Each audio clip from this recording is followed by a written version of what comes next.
What's your name, Prabhu? Venkatesha Vanamali Das. Venkateshwar? Venkatesha Vanamali Das. Vanamali. Yes, Maharaj. What do they call you? Venkateshwar Vanamali? They call me Venkatesh, sometimes Vanamali also.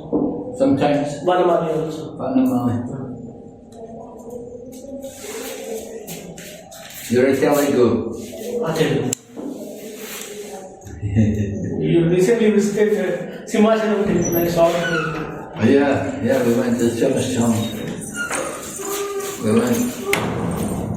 We were supposed to open the Vishaka temple next year. February. Yeah, big temple. Huh? It's a big temple. Yeah. You going to go there? I'm joining Bangalore, Maharaj. We're going to Bangalore. For brahmachari training. Which temple? This one, HBR layout, Maharaj. Huh? The HBR layout, Nashima Giridhara temple. Nrsimhabari. Radhakrishna Prabhu. Radhakrishna, yeah. You got a brahmachari training program? 4 months training. Huh? 4 months training. 4 months. Yeah.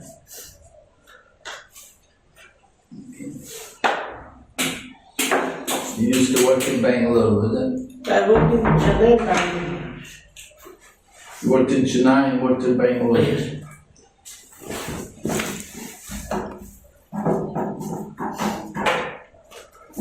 Okay, we're still hearing about Dadichi. Prabhupada's powerful purport here, this text number 8. Everyone else with a materially comfortable condition in this world should join the Krishna consciousness movement to elevate the fallen souls. Now, if they join the Krishna consciousness movement, will they have to give up their comfortable condition? Huh? Will they have to give up their comfortable condition to join the Krishna consciousness movement? Yes and no. Based on how they perceive what is comfort. They want to work in the corporate for 12 hours and that is comfort. Yeah, what's a comfort? Work there, sit there, smoke cigarettes with everybody, go drinking beer with everybody. So Prabhupada said one should join the Krishna consciousness movement, following the example of such great personalities as Chaitanya Mahaprabhu, the 6 Goswamis, and before them, the great sage Dadichi. Instead of wasting one's life for temporary bodily comforts, one should always be prepared to give up one's life for better causes. After all, the body will be destroyed. Therefore, one should sacrifice it for the glory of distributing religious principles throughout the world. Well, people may think, oh, this is too extreme, why you have to give up your life and go and spread what religious principles can you distribute throughout the world? Right? What are you supposed to do? What are these religious principles? Prabhupada's books. According to... People are lost in the bodily concept of life, telling them first you're not the body but the soul. Yeah. According to Mahaprabhu, Jara Deko Tare Kaho Krishna Upadesh. So just do Harinam Sankirtan. Yeah. Many different things like that. Preaching the holy name, Sankirtan, distributing books, distributing transcendental literatures like Bhagavad Gita, so many things.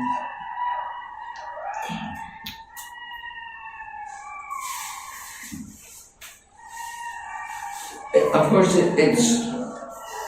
it's always shocking. Even Lord Chaitanya's mother was upset when her son left home to go off and take sannyas.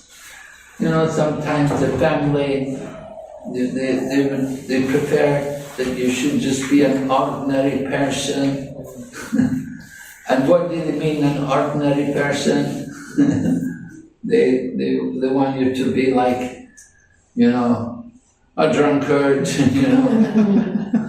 a drug addict, a gambler, a womanizer, like that, They think they're a normal person. Yeah, why can't you be normal,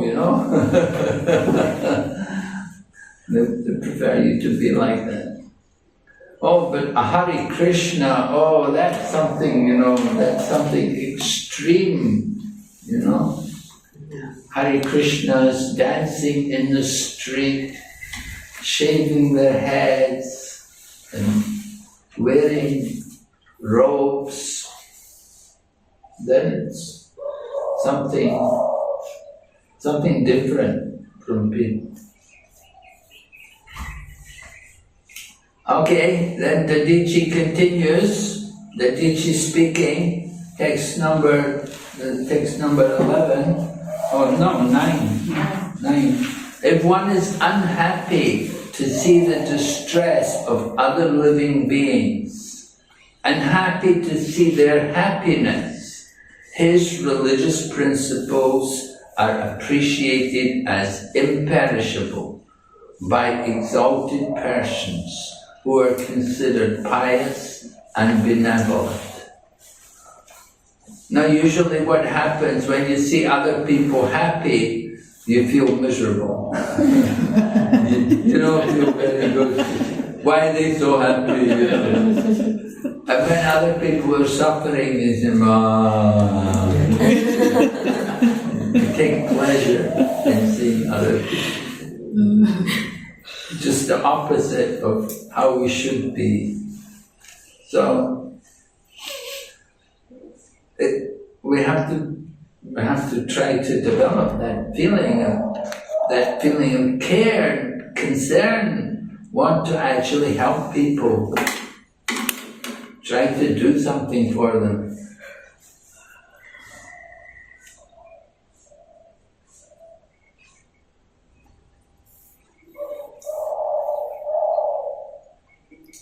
So Prabhupada quotes this, Atmavat Sarva Bhuteshu. You should feel the happiness and distress of others as his own. And Prabhupada said this is the basis of Buddhist religious principle, non-violence. Ahimsa Paramadharma. The Buddhists, they have that, they teach this ahimsa, should not do any violence to any living entity. They say even you should look in the water before you drink the water, and you should feel compassion for the living entities in the water. That kind of compassion. We don't want to see other living entities suffering. The Lord Buddha tried to stop animal killing.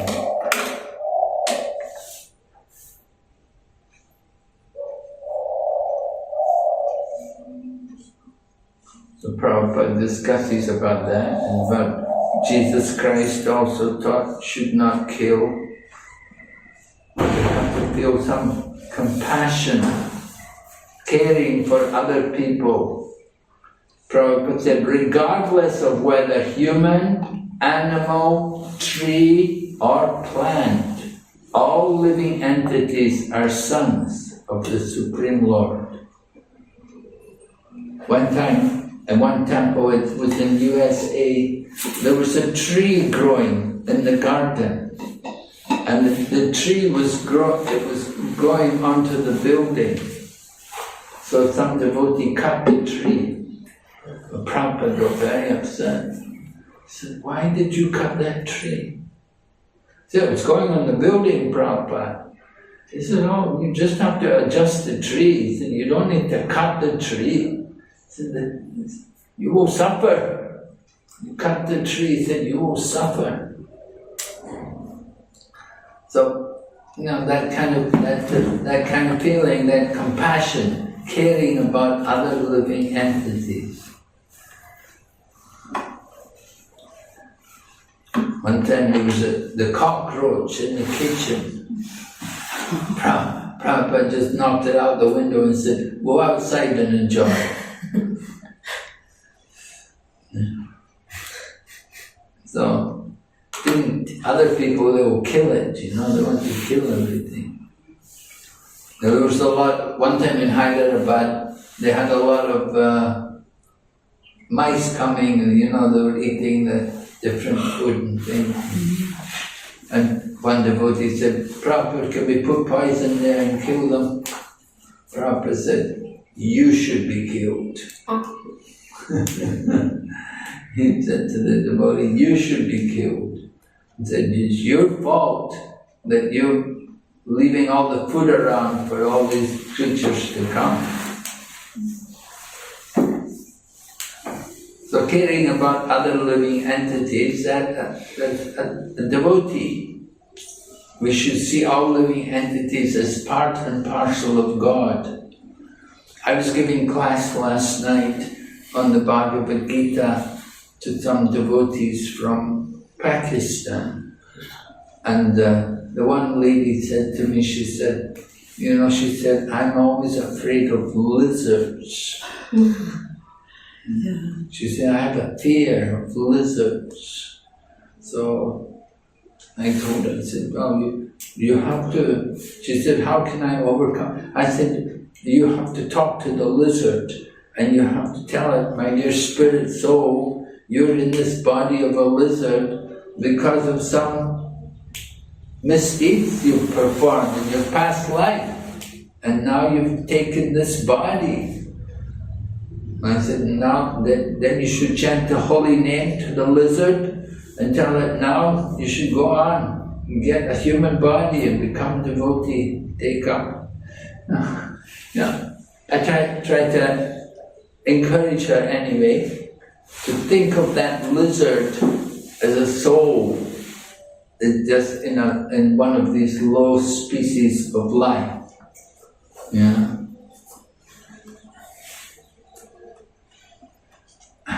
I was with this one man one time, he was a Mormon. You know Mormon?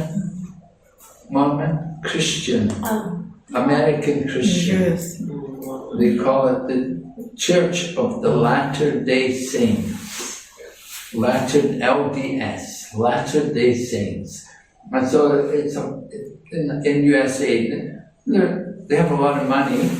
They're quite rich, they have a big insurance company and they have a university there.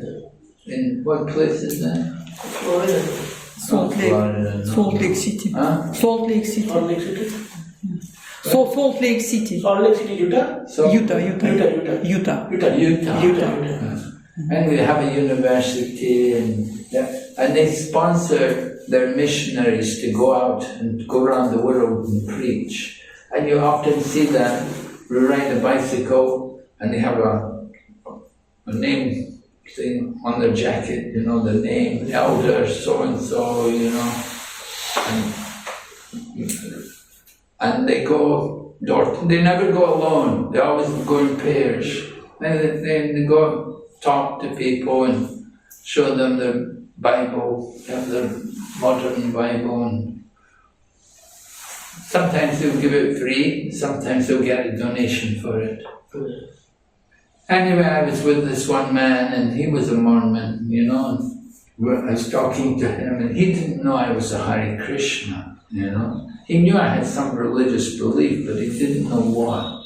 I was in karmi dress, and what happened suddenly, a big cockroach came up. And he picked up his foot, stamped on the thing, And when he stamped on the I got such a shock, that he could kill the poor creature. I got a shock to see him stamp on it and crush the poor insect. And he turned to me and said, in your religion, don't you even kill insects? Yeah. I said, no, we don't. We don't kill insects. You're right. I said, oh, funny religion. You don't kill. Anyway, you know. Mormon, he said, I know we're a real religion. We don't drink tea or coffee. That was the basis of their church. That they don't drink tea or coffee. They eat everything. They can do all kinds of stuff, but they don't drink tea or coffee. And so they think that makes them a real religion. Anyway, we need to see God in all living entities.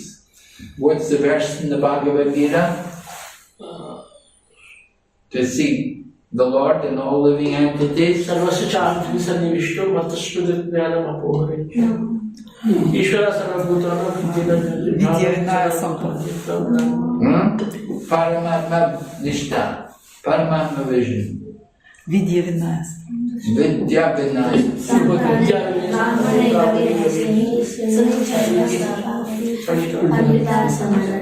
Right, Pandita Samadash. Learned person sees people equally.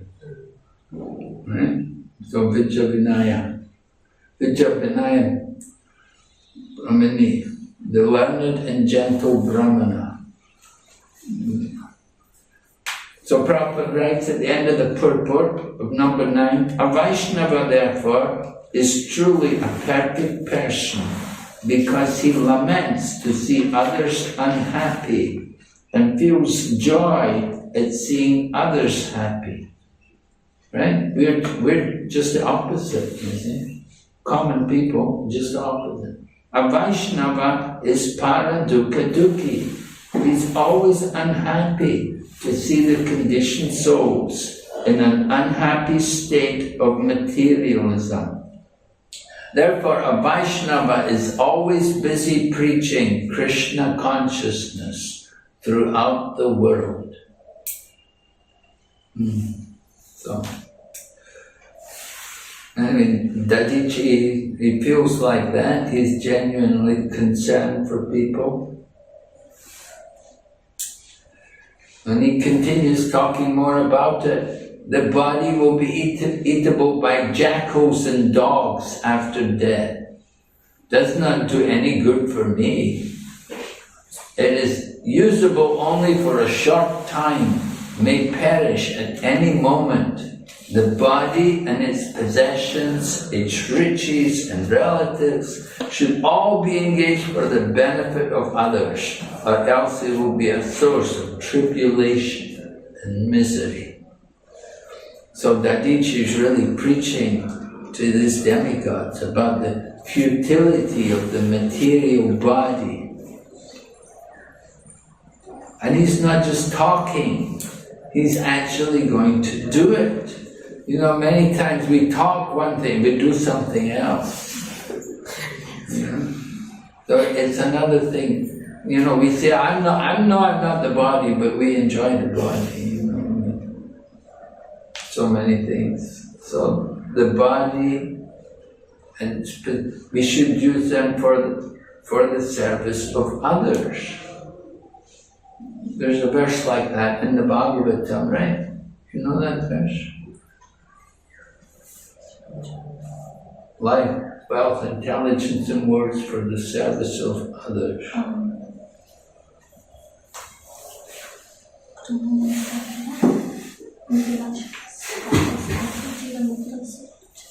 Yes, there. What is the first line? That is Jivan Mukta. But using Anyway, it's mentioned in Srimad Bhagavatam similarly, like that here also, about sacrificing everything for others' benefit. And so, Prabhupada was speaking, paradukkha dukhi, unhappy to see others suffering, caring about others. What is the destination of the body? Some bodies, we have the Parsis, right? The Parsi, they will burn the body. They don't, the Parsis, they won't, is it, they won't, no, they feed the body to jackals, Yes. right? The Parsi will feed the body to jackals. They worship fire, so they won't cremate the body, and they won't bury the body. They will leave it for food for the jackal. I found the verse, Maharaj. Huh? The verse. Etava janma safalyam Etavas janma sapuyam. dehinam yadeshu pranay arthe dhiya vacha shreya acharanam sada. It is the duty of every living being to perform welfare activities for the benefit of others with his life, wealth, intelligence and words. Who said it? Where is it? 10th canto, 22nd chapter, 35th verse. Huh? 10th canto, 22nd chapter, 35th verse. Oh, 10th canto. Yeah. Oh, 10th canto, 22nd chapter. 22nd chapter. What chapter is that? Krishna seeks the garments of the unmarried gopis. Krishna takes Steals the garments of the unmarried gopis. the garments. Yeah. Ah. Okay. Thank you. Anyway, there's different destinations. The Parsi, they feed the body to the vultures, and it becomes a stool of the vultures.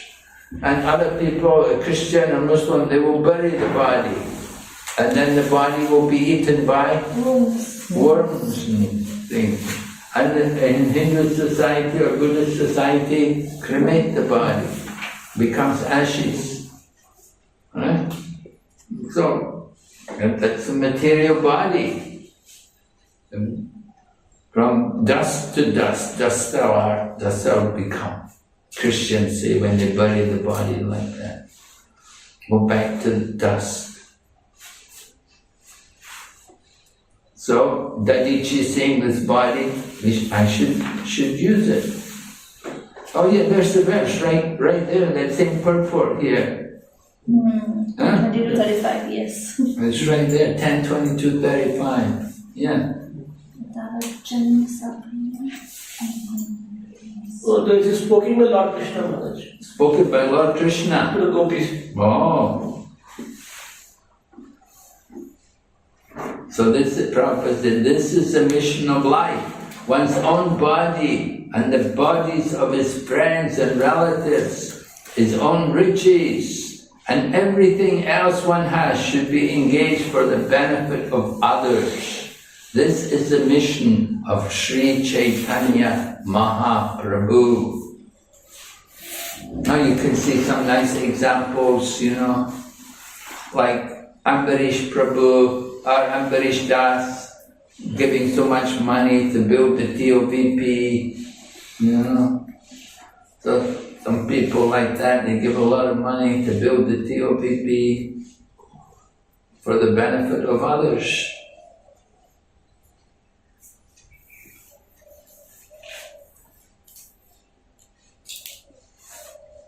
So that's para upakar, helping others.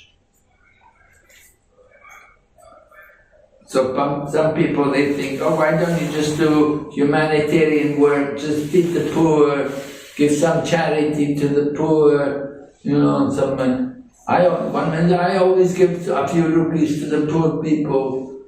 They have crores of rupees, they give a few rupees to some poor person. They think I'm doing charity. So humanitarian work without Krishna is nothing. Krishna must be brought to the center of all our activities. Otherwise, no activity will have value. So, are we doing that when we do Food for Life?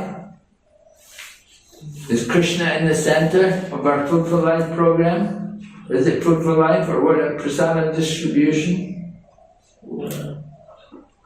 Just like in Russia, sometimes they do food program and they hide. They don't let people know they're Hare Krishna. Because the people won't take the food if they know they're Hare Krishna. Yes. They don't say. They don't say they Hare Krishna. They won't take. They won't say.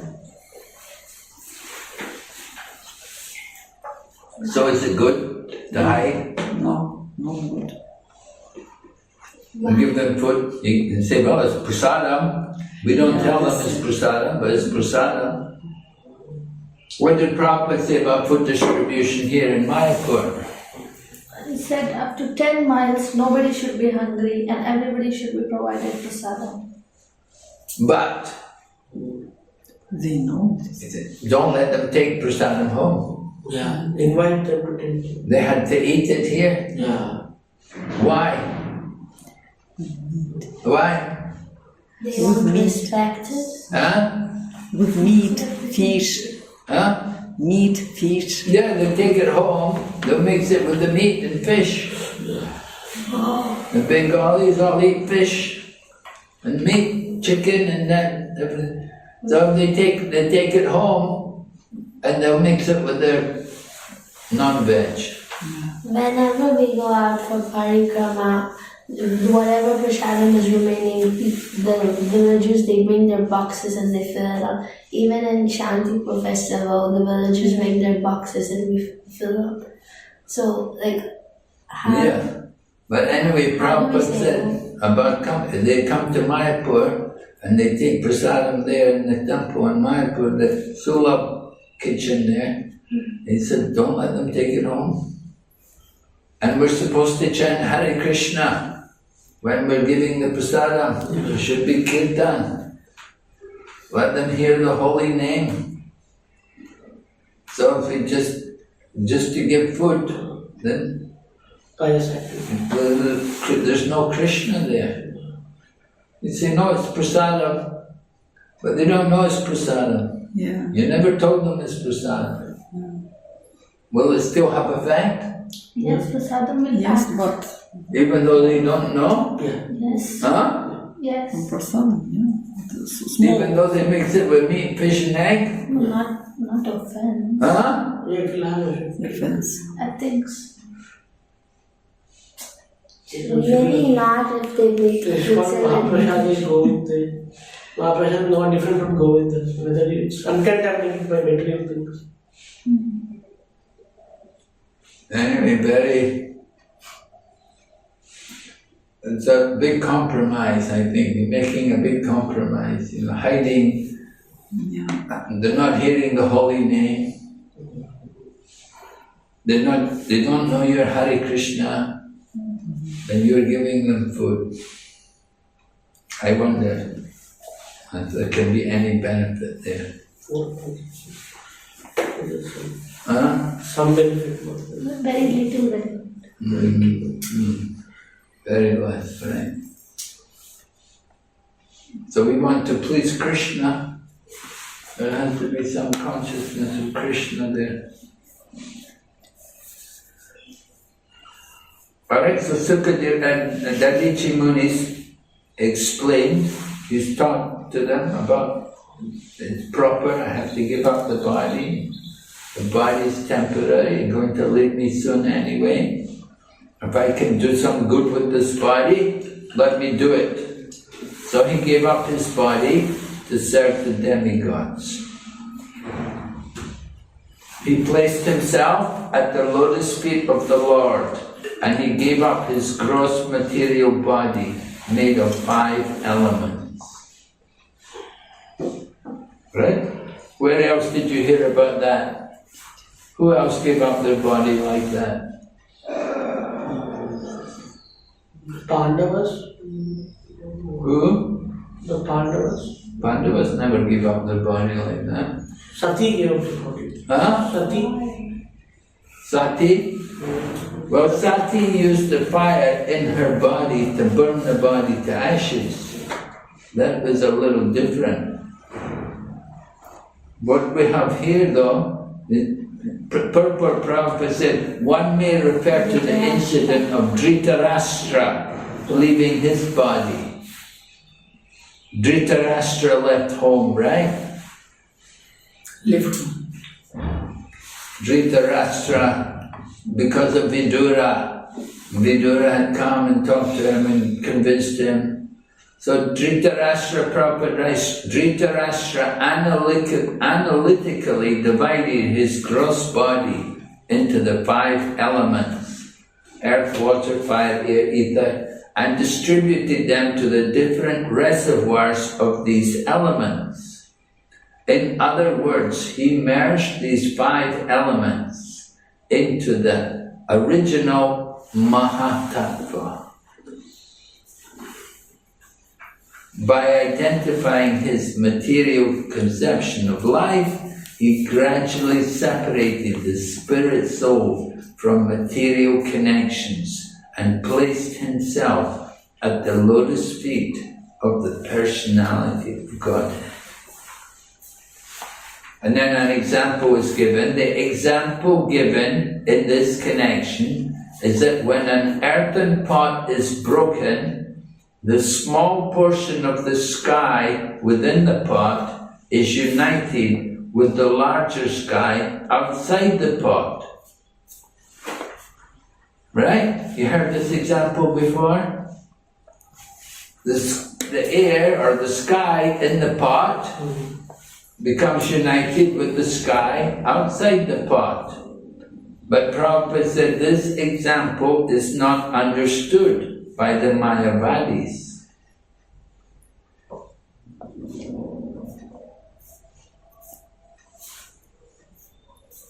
So Prabhupada continued. Sri Ramanuja Swami in his book Vedanta Tattvasara has described that this merging of the soul means that after separating himself from the material body made of 8 elements, the individual soul engages himself in devotional service to the Supreme Lord in his eternal form.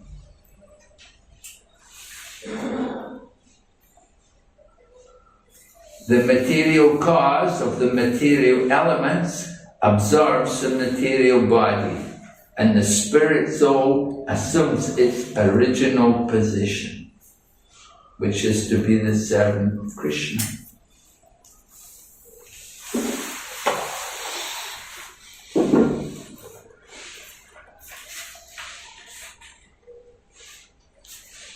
When one overcomes the material body through cultivation of spiritual knowledge and devotional service, one can revive his own position and thus engage in the service of the Lord. So in this way, Dadichi gave up his body. Right? The element of air within the body was united with the air outside. The ether in the body was united with ether. The fire in the body was united with the reservoir of fire outside. And the water in the body with the reservoir of water.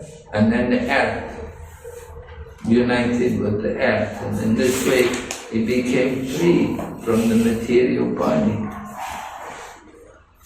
And he could place himself at the lotus feet of the Lord.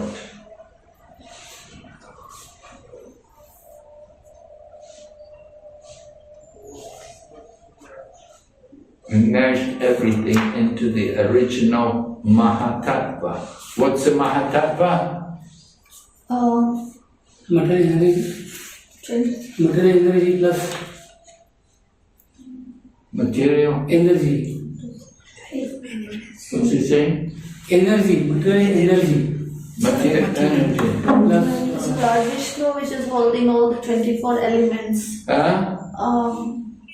Mahatattva is coming from Pradhana. It is 24 elements. What is Pradhana? It's like a cloud. It's the whole intense, Pradhana is unmanifested. unmanifested. when Lord Vishnu So Mahatattva is what? Manifested. The manifest of what? 24 elements. All the elements. All the elements. But they're all mixed together. Yes. Right? They're all mixed together. Yes. Now one doubt is the word sky within the pot means what? Huh? The sky within the pot. Example means what? Huh? Means what? Which part? The sky within the pot. What is that he is asking? What is that? He's giving an example. It's an example. The pot is like the body. right? And within the body, all the different elements are there.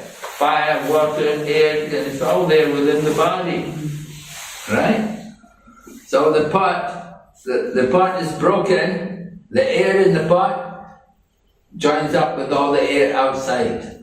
So the same way with the body, when you give up the body, then all the elements in the body, they return to the reservoir of all the different elements. So Dhritarashtra did that. You can read the first canto, how Dhritarashtra gave up his body. So the same way Dadichi gave up his body. Mayavadi philosophers misunderstand this description of Srimad Bhagavatam. How do they misunderstand it? They think that this is merging into Brahman. Yes, they're saying merging, losing your individuality. So merging, becoming one, sayujya. They're losing the individuality of the soul. But the soul is eternally an individual. Right? Is it? Yes. What's the verse? You are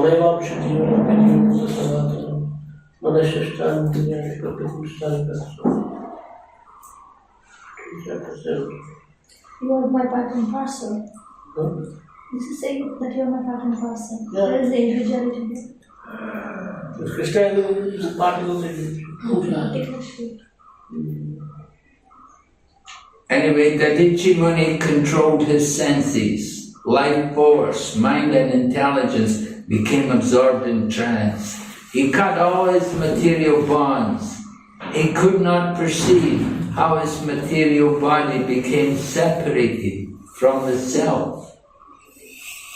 In other words, he became oblivious to the body.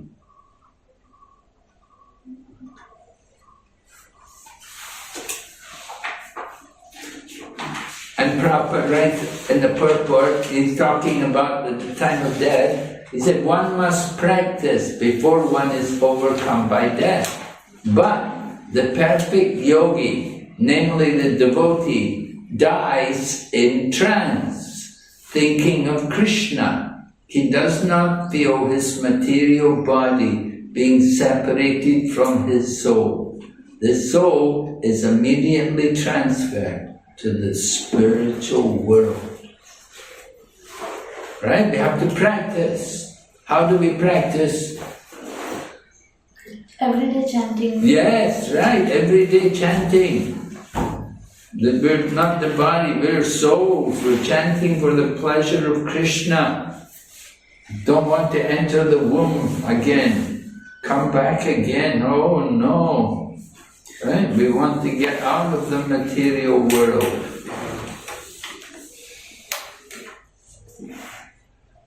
So in this way, they got the bones of Dadichi, and then Vishwakarma took the bones and he made the weapon. And Indra's got his thunderbolt weapon. And it's got the power of Dadichi Muni. And it's got the power of the Supreme Lord. And Indra is coming on his elephant, Airavata. And all the sages are praising him. And he's coming to kill Vritasura.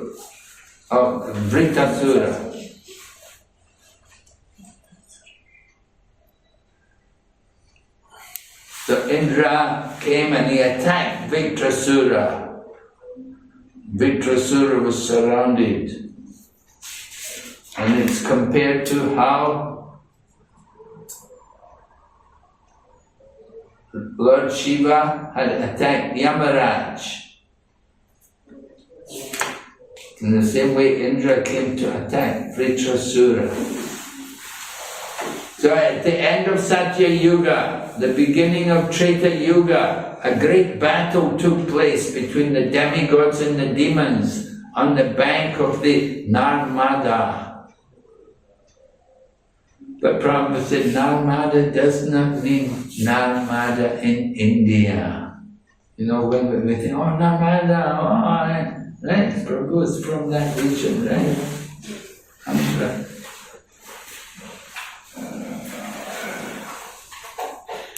But it does not mean that. It means the Narmada River is flowing in the higher planetary systems. The battle took place in the higher planets.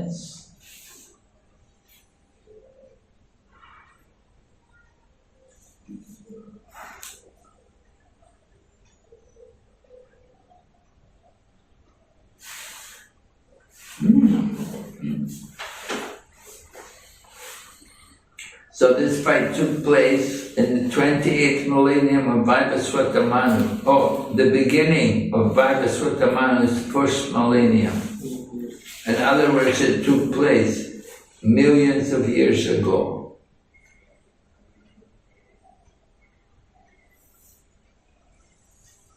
Prabhupada said 120,400,000 years have passed since the battle took place on the bank of the river Narmada. 120 million. How long does our history go back?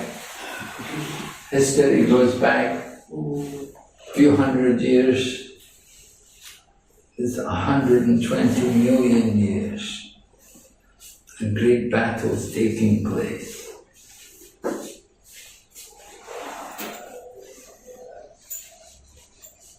So they come on the battlefield, and Indra's carrying the thunderbolt, and he's surrounded by all the different demigods who are following him.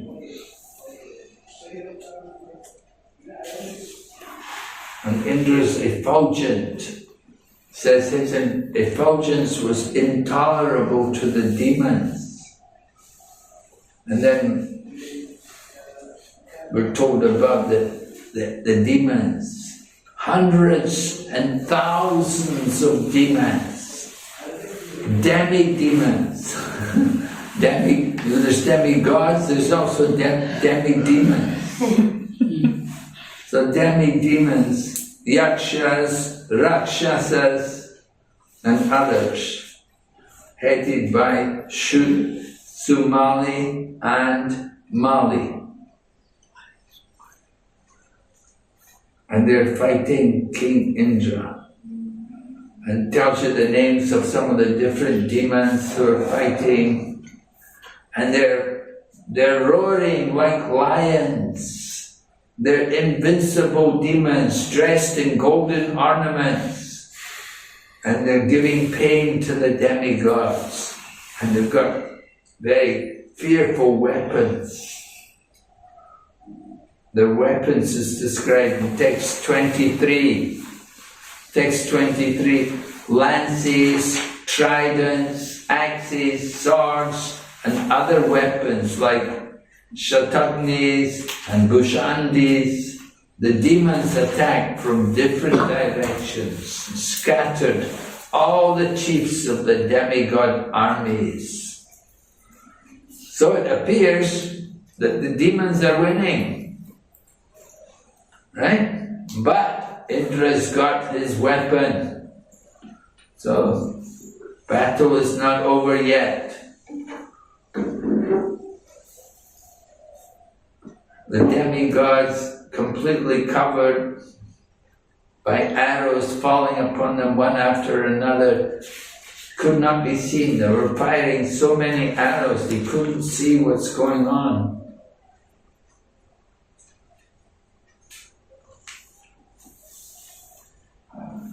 But the demigods acted quickly.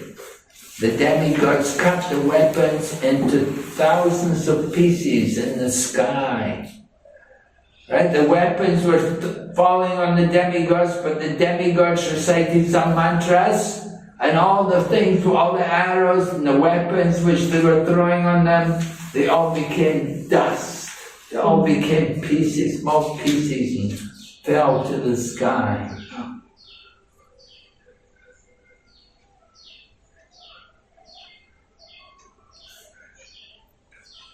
So that then it says their weapons and their mantras were being used up. So they began to throw mountain peaks, the tops of mountains, trees and stones upon the demigod soldiers. But the demigods were so powerful and expert that they broke everything to pieces in the sky before it could fall. It all became dust and just fell on the ground. The demigods were so expert, they could use their mantras. So what happened? How did the soldiers, what did they think of this? How did the demons respond when they saw that all their weapons being broken to dust? What are they going to do? They're going to tell Vritasura. Huh? They're going to approach Vritasura. Approach Vritasura. Yeah.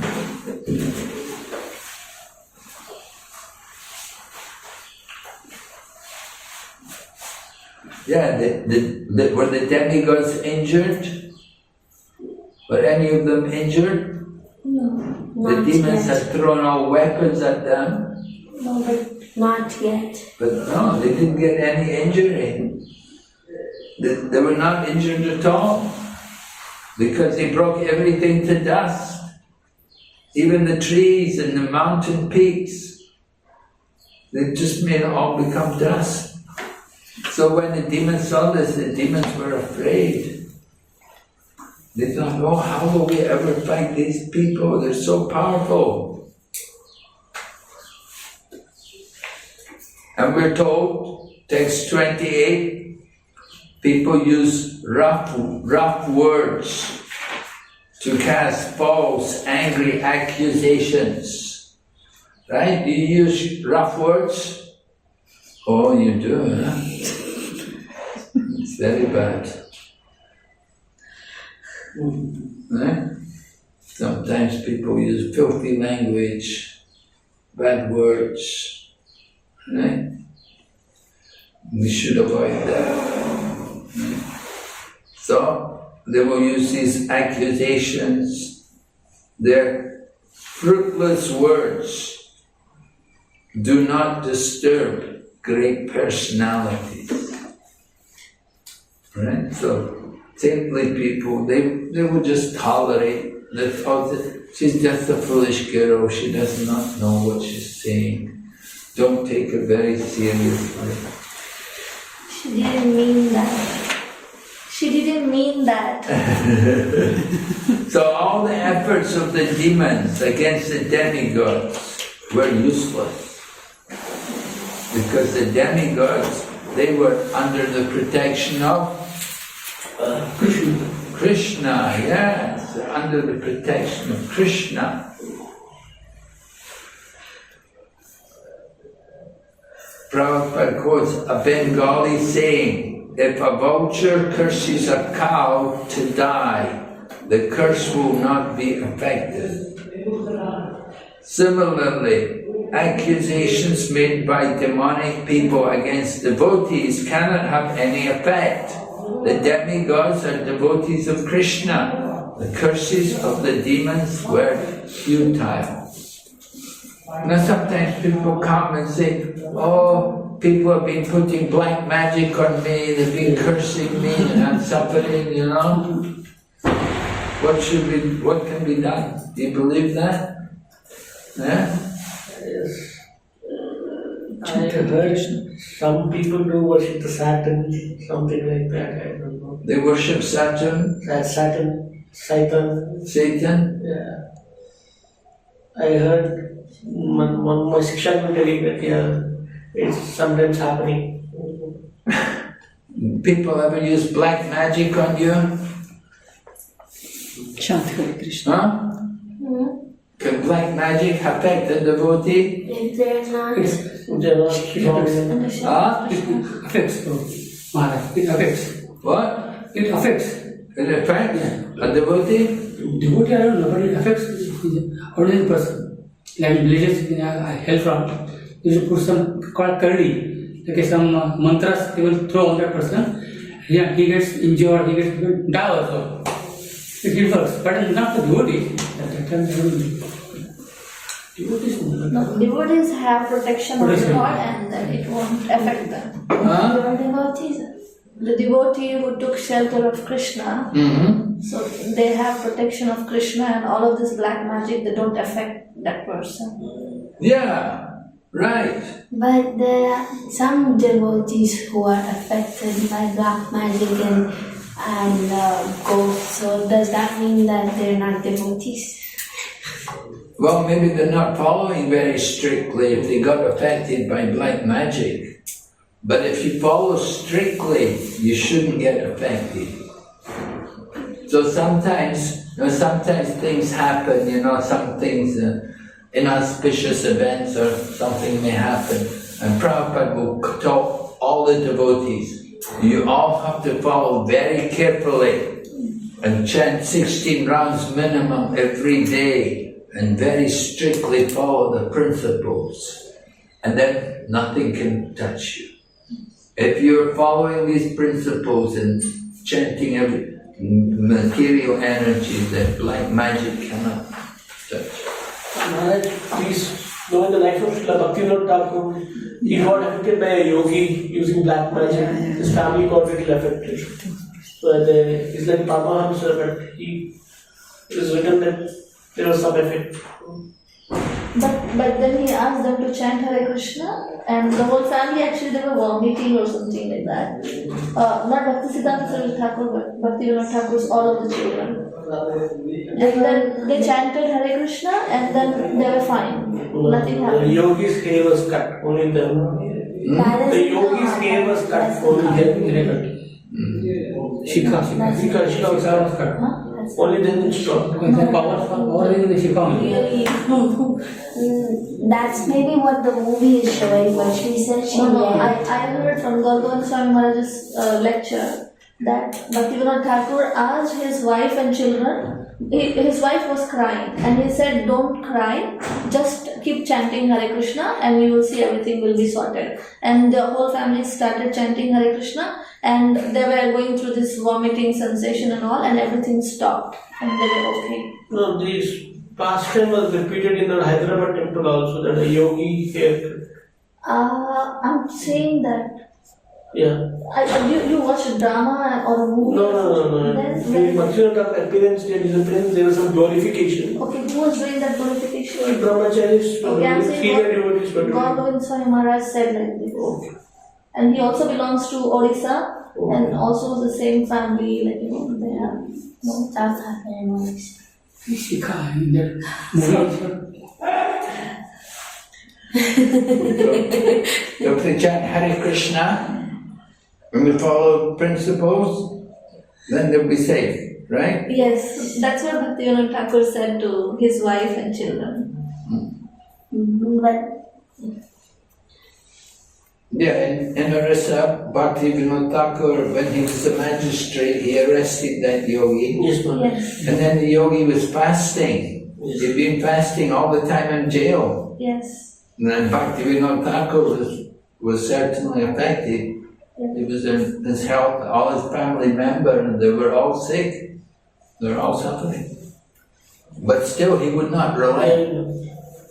And then finally, when they sentenced the yogi, then they cut his hair.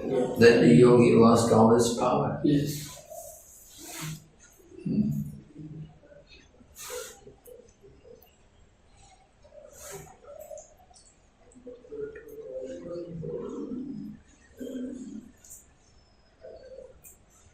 So what's happening in the battle here? Who's winning? Demigods. The demigods have come with Indra, and the demons have got Vritrasura. So who's winning? Right. Indra. Huh? Right now Indra is leading. right now Indra is winning. Commentary. What happened? What happened? The demons came, they attacked, they threw many weapons. What happened? It all became dust. Became dust, right? And then what happened? The asuras were afraid. Then the demons tried to use trees and rocks and the tops of mountains. And what happened to all that? Dust. Became also dust. Yes. So, then the demons feel, very difficult. They see the demigods are very powerful, that they're able to nullify all the attacks. So the asuras, they're not devotees of Lord Krishna. So they lost their pride when they found all their attempts were hopeless. They lost their enthusiasm. And so they even put aside their leader. They decided to leave the battlefield because all their powers have been taken away by the enemy. That they're thinking we should just go because we have no hope to ever defeat these people. So Vritrasura saw his army broken. All the asuras, great, supposed to be big heroes, they're leaving the battlefield out of fear. And Vritrasura, he's the real hero. So he smiles and he's going to speak to them. Because he's the leader of their army, right? So Vritrasura spoke words that were much to be appreciated by thoughtful men. Right? The demons are running away from the battlefield. That is terrible, right? The demon, they should never leave on the battlefield. You should never go back, right? You should not retreat. You should always go forward. If you're retreating, then that is cowardly. So Vritrasura is shocked to see that his army is, that they feel, we cannot defeat them. So Vritrasura is going to talk to them. He's going to give them some heavy words. You're supposed to be heroes. You're supposed to be Kshatriya. Prabhupada, or what devotee said to Prabhupada, we want to take you back to America and you can preach there. And Prabhupada said, yes, to die on the battlefield is glorious. Prabhupada said, I want that benediction. To die on the battlefield, that is glorious. But if you die retreating, you die on your back, you have to be going forward, But if you die you're running away, you get hit in the back. That's not good. That's for the Kshatriya, because if the Kshatriya, what will happen if he dies on the battlefield? He'll go to heaven. Yeah, he can go to heaven. So, is that a good destination to go to heaven? No. Not for devotees, but... Okay, so Vritrasura, text 32, Vritrasura speaking to his man, is it? All living entities who have taken birth in the material world must die. Right? Everyone. What does Bhagavad Gita say? No. Jatasya hi. Right. One who is born. And for one who is dead, take birth again. Right? So no one in this world has found any means to be saved from death. Even Providence has not provided a means to escape it. Under the circumstances, death being inevitable, if one can gain promotion to the higher planetary systems and be always celebrated here by dying a suitable death, What man will not accept such a glorious death? So Vritrasura wants to encourage his men that, it's glorious to die on the battlefield. Why you want to run away and die a cowardly death? Better to die the death of the warrior on the battlefield. We're all going to die anyway, so what's the harm? And he said, of course, if you die on the battlefield, you go to heaven. And you'll be famous after death. So, who would refuse that? That's very nice. Even Russia, they send people to the army, right? Go to Ukraine, fight in Ukraine. Yes. And if they die there, if they die on the battlefield in Ukraine, then the government, they'll give a lot of money for the family. Yeah. Take care of the man's family. Because the man sacrificed a life for the country, fighting. So, lucky. The family lucky. What? The man dies on the battle. Oh, they asked Prabhupada. There was a statue in the park, the Viking warriors, and they asked Prabhupada, are these Kshatriyas, Prabhupada? Prabhupada said, no, they're demons. He said, do they go to heaven? He said, no, they go to hell, both sides. Today, in the past, warfield, people fight Kshatriyas, it's a different thing. Today, fighting, how they fight today, it's not Vedic, it's not the religious war. Yeah. In the past, battle of even Kurukshetra degraded. In the beginning, they were following the codes. But gradually, they lost the codes and it became all unfair. Right?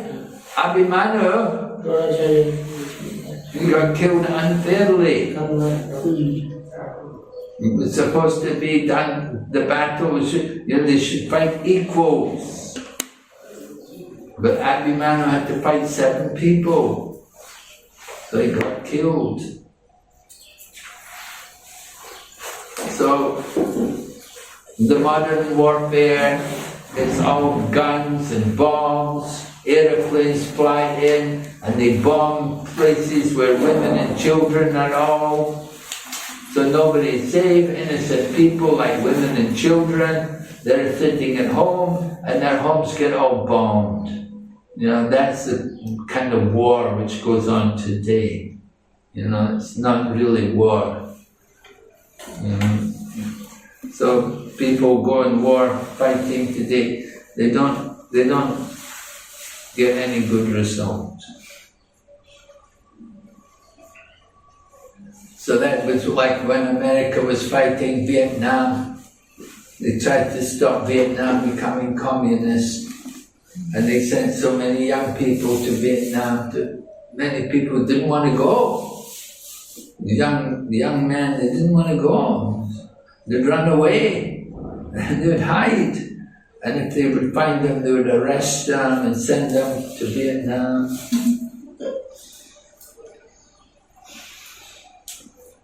And some of them were devotees. And the devotees, they would pretend that one devotee, he put a big Jagannath around his neck. And because they had to go and be interviewed, Like we want you're supposed to join out. So the one devotee went for his interview and a big Jagannath around his neck. And they asked him, what's that? He said, this is God. And they said, oh. They said, oh, it's okay, you don't need to go to Vietnam. Because they thought, he's crazy. So people would, devotees could do this kind of stuff. In Singapore also they send to the army like this. From every family, one person has to join the family, like the army. Even though they are Kshatriya or a Shudra or Brahmana, they don't care, according to the qualities. From each family, person has to join the army. Oh. So that is why the army is not strong enough, because the army is not filled with all the Kshatriyas. Half of them are Shudras and they are always scared of fighting.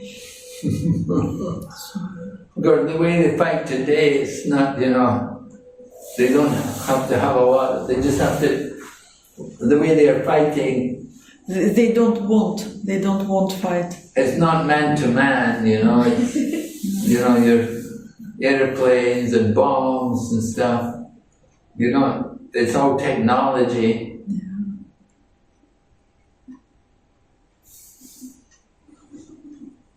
Of course, sometimes they fight, but not like Kurukshetra. Well, Kurukshetra deteriorated. They stopped. They started breaking all the rules. How it got deteriorated? Well, after they killed Abhimanyu, then Everyone was breaking rules Yeah. after rules. even Arjuna killed Karna. When Karna's chariot got stuck in the mud, Karna said, "Look, my chariot." And Arjuna said, "There was no mercy to Abhimanyu, there'll be no mercy now." So killed him. But the Kauravas broke the rules first. Karna broke the rules. Kauravas Oh, the broke Kauravas. the rules first. Kauravas broke the rules. This happened. So then the Pandavas also broke the rules. And then they kept breaking rules. Huh? And then all of them was breaking rules. Yeah, they were both sides breaking the rules.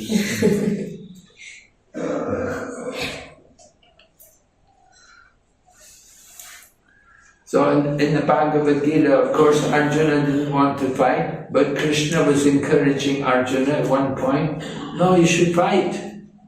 And he said, "Even if you lose the battle, you'll be killed on the battlefield and you'll go to heaven. Yeah, you'll attain heaven. So either you'll win and enjoy the kingdom, or you lose, you'll go to heaven. So both ways, if you fight, you'll get some good result. But if you don't fight, what will happen? If you don't fight, The great commanders will make fun of you. yeah, people will mock at you. And for one who has been honored, Dishonor is death. For a respectable person. this dishonor is worse than death. So in this way, Lord Krishna was encouraging Arjuna to fight. So everyone should be ready to die while performing glorious deeds. A glorious person is not meant to meet death like cats and dogs. That was why Vidura came to preach to Dhritarashtra. He didn't want Dhritarashtra just to sit at home and die. He wanted Dhritarashtra to get out from the house. Prabhupada said there was one Dhritarashtra then, but today there's a Dhritarashtra in every home. People don't want to get out of the house. They get attached to the comfort. And people just being there, they sit and watch television all day, night.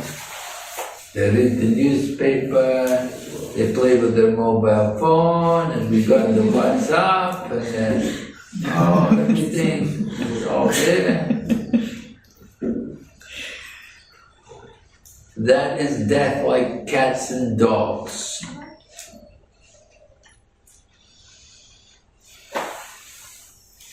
So then the chapter ends, text 33. There are two ways to meet a glorious death.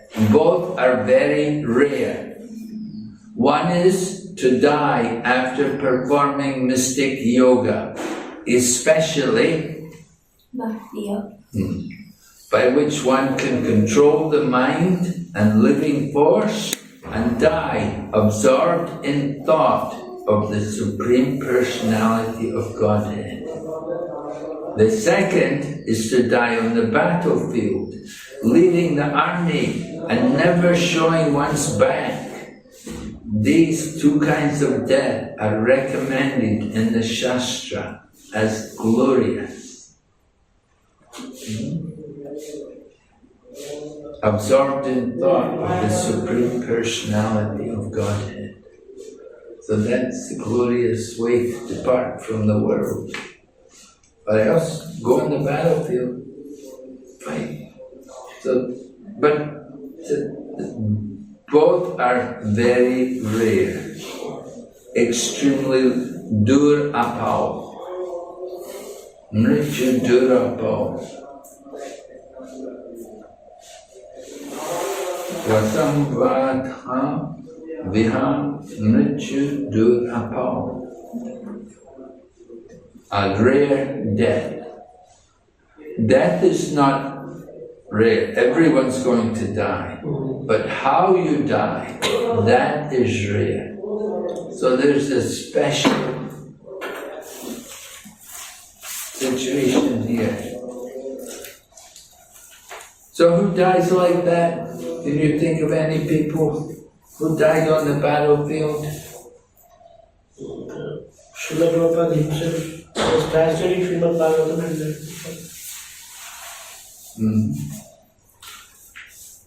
You think of any Kshatriyas who died on the battlefield? Abhimanyu? Huh? Abhimanyu? Abhimanyu? Never showing one's back?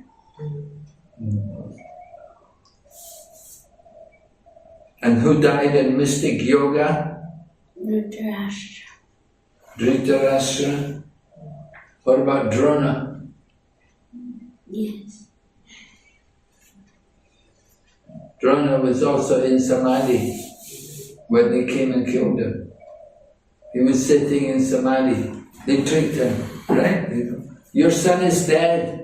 So he thought his son is dead, so he thought, oh, my son's dead, no point to fight anymore. He sat down and he took Samadhi. He went into trance, and that's when they came and killed him. They couldn't kill him any other way. He was such a great fighter.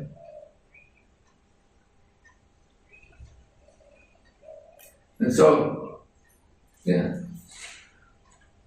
the rare death. And Bhishma, grandfather Bhishma departed, mystic yoga, controlling the mind and living force, absorbed in thought of Krishna. Lord Krishna had come before him, and grandfather Bhishma has departed with Lord Krishna in front of him.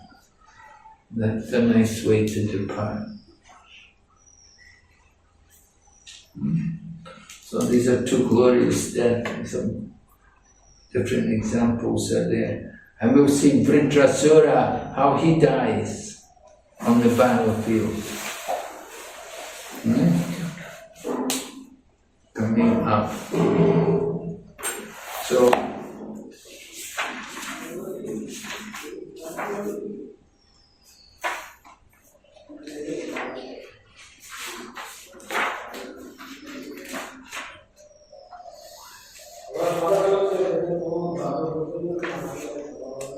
okay, so let's see, did we cover everything?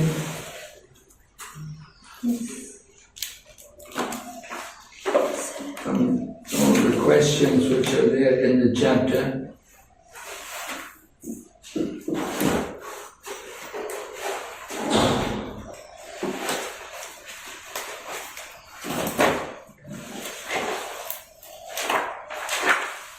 How did the Dichi Muni avoid perceiving the pains of death?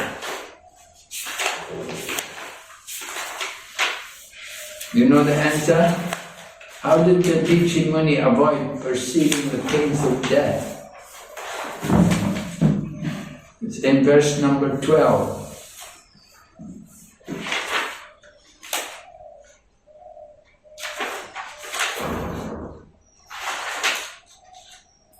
Controlling senses, life force, mind and intelligence. The teaching controlling senses, life force, mind and intelligence and become absorbed in trance. Yes. Because he cut off all these material body, material bonds, could not perceive how his material body became separated from him. He was in trance. He controlled his senses, mind, intelligence, life force, became absorbed in trance. So he cut all his material bonds. He could not even see how the material body became separated from his self. So he didn't feel any pain at death, right? That's very nice. You want that kind of death.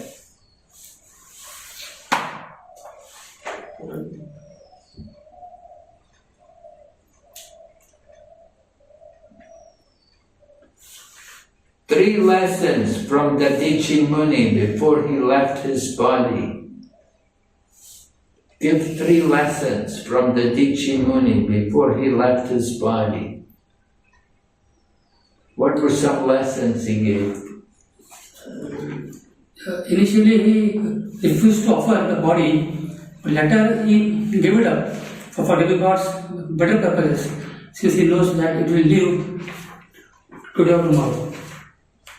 Okay, that's one. That's one. And one has no compassion for humanity in its suffering and does not sacrifice his impermanent body for the higher cause of his mysticals. Good. Yes. Compassion for others. One more? Yeah, if one is unhappy to see the distress of other living beings and happy to see their happiness, his mysticals are appreciated and imperishable by exalted devotees. Like that, you see happiness in happiness and like that. Paradukho dukhi. Paradukho dukhi. So Unhappy to see others suffering. Yeah, good. Then what motivates the preacher? It is the duty of every living entity to perform welfare activities for others. So the Dadichi Muni decided that he will use his body in service by offering it to demigods, his bones. That's in text 8 to 10. What motivates a preacher? Yeah.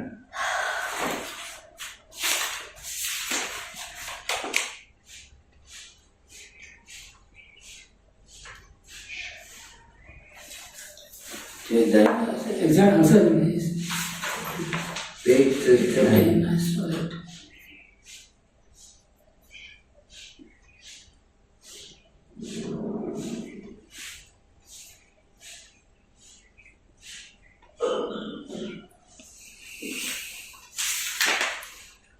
Sacrifice, others sacrifice.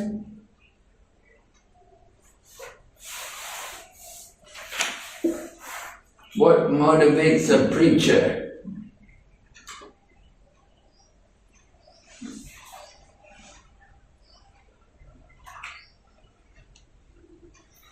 Body and positions, speeches. Yeah, we want to do something better for a better cause.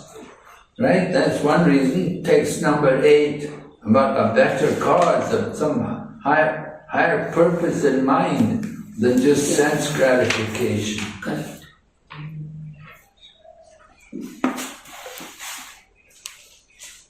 We feel, as you said, Prabhu mentioned, like, feel some compassion for others.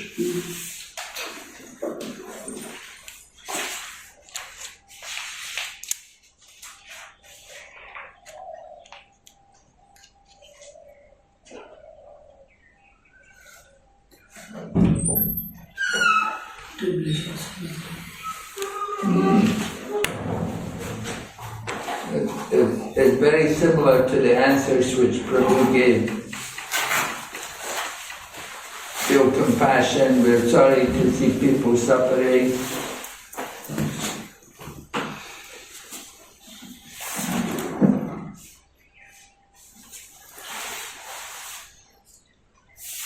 And the preacher also knows the body is temporary. It's going to die one day. So we want to do something while we still have it, use it for something good. Use it for the benefit of others. Else it will just give some misery. body's going to be eaten by jackals and dogs. It won't do any good for us. But if we can use the body to do good for others, that will be very nice. Right? Yes. That's the principle.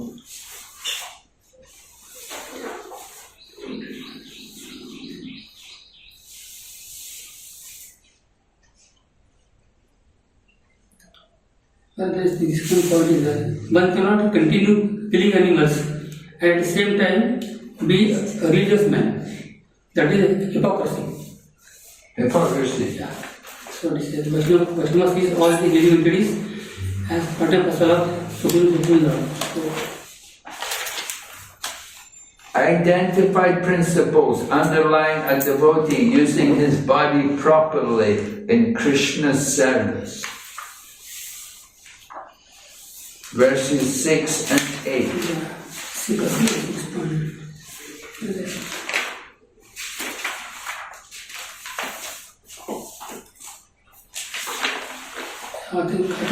If one is advanced in knowledge, he must always be prepared to sacrifice anything for a better cause. 6. Yes. 6 and 8. Let's see. Instead of wasting one's life for temporary bodily comforts, one should always be prepared to give up one's life for better causes. After all, the body will be destroyed, therefore one should sacrifice it for the glory of distributing the vegetables throughout the world. And we should have compassion. Compassion for others. That feeling, caring about other people, not just only thinking about ourselves. Yeah.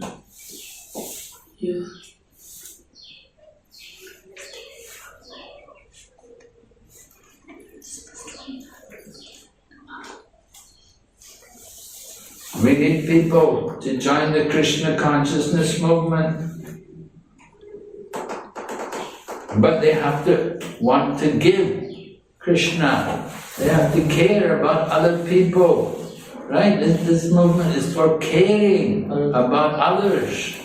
You're not just thinking about ourselves. Everybody else is selfish. They work for their own self, you know. What am I going to get? But Krishna consciousness, we care about others. We want to try to save others. Give them Krishna.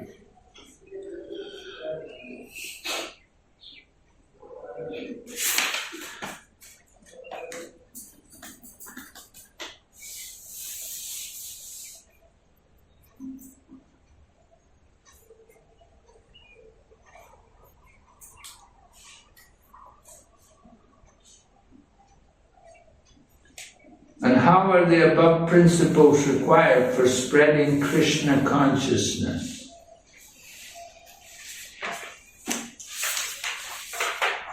Well, they must be required, right? Definitely, we need them to spread Krishna consciousness.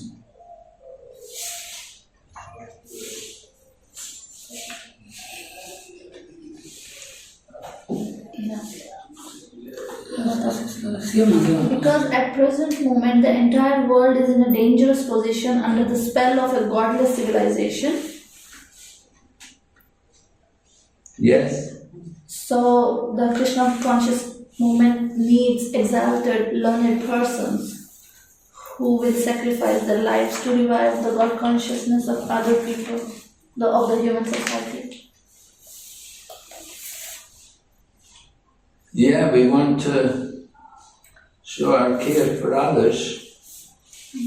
So the people who come to Krishna consciousness, they should have that kind of motivation. That they genuinely care about other people.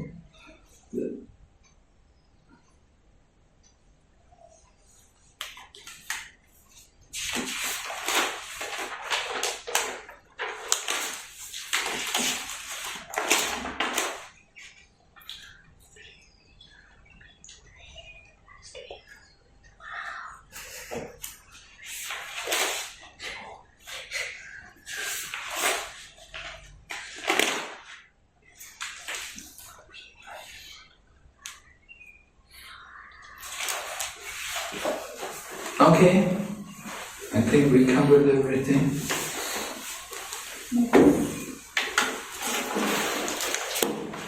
We'll finish here. Prabhupada ki jai. Maharaj, will be taking class on Friday also, Maharaj? Yeah, I think so.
Завтра в храме, да, 8?